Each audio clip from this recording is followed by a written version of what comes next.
Hello, I'm Frederic Lemieux coming to you from the LG Digital Studio at Georgetown University School of Continuing Studies. In focus today, Intelligence Analysis Standards. I'm joined by Barry Zulauf, the Chief of Analytic Integration at the Office of the Director of National Intelligence. Welcome, Barry. No, it's good to be here. Thanks for having me. Thank you for coming. So let's start right away with one important question. What lesson did we learn from the 9/11 attacks and the WMD incident in terms of analytical standards? Well, the standards that, have I given you one of the cards? The standards that we have on these cards didn't just come out of nowhere. They're rooted in the commission studies right after the 9/11 attacks, the 9/11 Commission and the WMD Commission. The 9/11 Commission said that the lack of common standards across the intelligence community really led to a divide between law enforcement and intelligence. So there needs to be a single common set of standards. The WMD Commission was even more blunt about it. They said that the community was dead wrong in most of its judgments because they didn't make clear when analysis was based on fact and when it was being based on judgments. So there was a need to have a common set of standards that we were all held to. And now we have the force of law behind us. IRTPA, the Intelligence Reform and Terrorism Prevention Act that set up the DNI, also requires analytic standards to be applied by all the agencies and all the analytic products. And then further, ICD 203, Analytic Tradecraft Standards, spells out the standards that are printed on that card in great detail. And that's how we get the lessons that are applied to what we do today. Okay, thank you. Very interesting. How did we improve the quality of the analytical tradecraft since the intelligence reform in 2004? Well, the community has done a couple of big things, and these standards are really the center of what's improved us as a single organization. The standards were issued twice, once in 2007 and then updated in 2015. And they're what make it possible for the community to be a single integrated analytic enterprise, as we call it. And they're created the best way possible. We brought analysts and experts from all the community together. They wrote the standards. They weren't dictated from on top. That's the best way to come up with good standards. It kind of works like international law.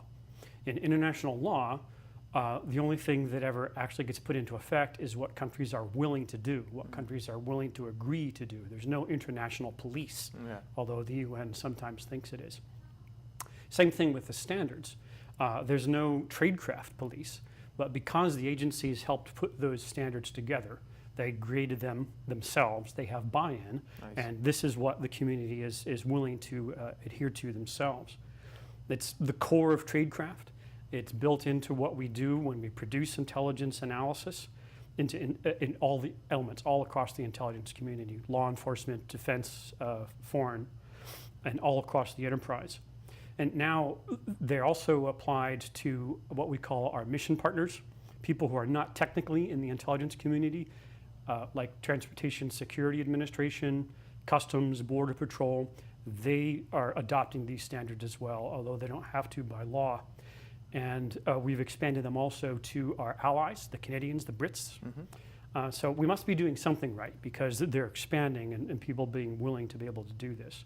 It's a work in progress, but we can see measurable performance over time as we evaluate these standards. Okay, indeed.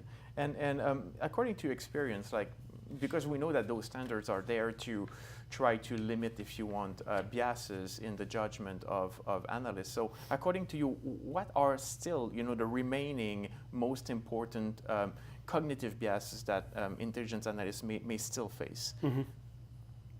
Well, let me talk not in terms of biases, but talk in terms of good tradecraft and how we try to correct things like biases. I'll just mention a few, and they're addressed in the language of the standards. The 9/11 Commission and the WMD Commission also really took the community to task for over-trusting our sources. They saw intelligence products before 9/11 where the analysis would simply mention we have this, that, and the other source, and left them there without explaining to the customer the value of the sources, how reliable they are, or how unreliable they were. And that was really a problem. It was almost as if analysts were telling the consumers, trust me, I've got the good stuff. Yeah. So what the first standard does is say that analysis products need to identify what the sources are clearly and to be able to justify them, to say whether they're positive sources, whether they're reliable, whether they're not reliable, and to be able to use them so that customers can understand the validity of the intelligence on which the product's conclusions are based. That's one. Okay. Another is, I guess this is a bias. We saw, and the commissions saw, where analysts were confusing sometimes their own assumptions and judgments, which is okay. That's what we're paid to do. We're paid to have opinions, but we're also paid to identify what's a fact and distinguish that from what's an opinion. We didn't do a very good job of that before 9/11. Okay. So now there's a standard to enforce that, and we give examples. Last one I would mention has to do with, it's a bias having to do with lack of imagination. We call it alternative analysis. What we want analysts to do is not start with an answer or start with what they're told is the answer or what they think is the answer and then select the evidence to fit that answer. That's wrong. Better to use social science principles, look at all the different possible scenarios first, then gather intelligence, and as you go through the process, you can eliminate some of the scenarios, and you'll end up with a good, solid answer in the end. That's a better way to do it. We call that analysis of alternatives. Okay, and is that what the Intelligence Reform Act came in with the red team? Is that what we're talking? Yeah, they cited the red team as one good way to do that, to be able to say, well, this is the standard scenario, this is what everybody thinks is going to happen, but what about this? Okay. And is there evidence to support this? Correct. Okay.